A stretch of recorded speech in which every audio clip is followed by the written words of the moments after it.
75 वर्ष का आपने किया, लेकिन मैं इसका अर्थ जानता हूं।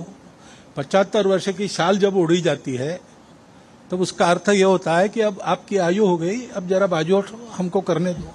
आज अपने मोरोपंत जी के 75 वर्ष पूरे हुए, इसके लिए उनको शाल पांघरली आणि मग म्हटलं थोडंसं बोला, तर ते म्हणे कशाला बोलायचं, नाही बोला, आग्रह झाला।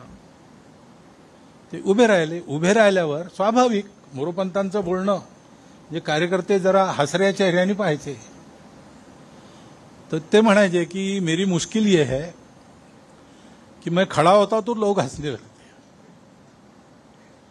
मैंने हंसने लायक कुछ बोला नहीं तो भी मेरे बोलने पर हंसते, क्योंकि मुझे लगता है लोग मुझे गंभीरता से नहीं ले रहे। मग पुढे ते असं म्हणाले, त्यांचे शब्द आहेत बरं, म्हणून उच्चारतो मैं जब मर जाऊंगा तब भी पहले लोग पत्थर मार के देखेंगे कि सचमुच मर गया। मग ते असं म्हणाले, 75 वर्ष का आपने किया, लेकिन मैं इसका अर्थ जानता हूं। 75 वर्ष की शाल जब उड़ी जाती है तब उसका अर्थ यह होता है कि अब आपकी आयु हो गई, अब जरा बाजू हमको करने दो। म्हणजे त्यांच्या गौरवाकरता गौरवाचा भाव मनात घेऊन सगळं होतं, त्याच्यात तो गौरव आपल्याला चिकटू नये ह्याची ते स्वतःच काळजी घ्यायचे आणि असा विनोदाचा सुरा चालवून तो चिकटणारा गौरव सगळा सोलून बाहेर टाकायचे।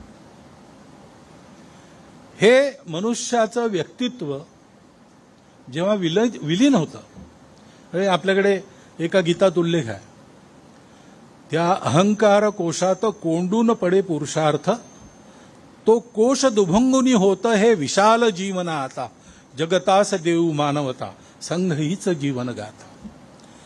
या ओळी पूर्णपणे जगणारे मोरोपंत आणि त्याच्यामुळे तो कोश दुभंगून हा जो पुरुषार्थ विशाल प्रगट झाला, तो पुरुषार्थ आजही आपल्याला प्रेरणा देतो। मला वाटतं हे पुस्तक सगळ्यांनी घेतलं पाहिजे।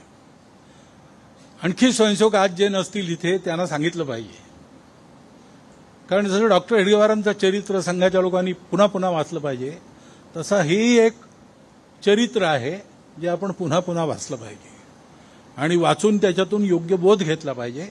मला वाटतं तो बोध हाच आहे की हिमालयासारखं कर्तृत्व हे संघाच्या चरणी शरण असं स्वयंसेवकाचं जीवन असलं पाहिजे।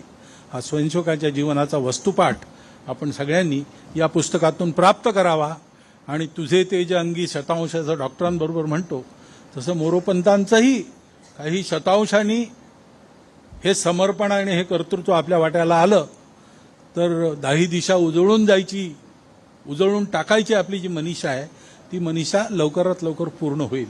म्हणून हा लाभ सगळ्यांना घडावा अशी शुभेच्छा आपणा सर्वांना देतो आणि माझे 4 शब्द संपवतो।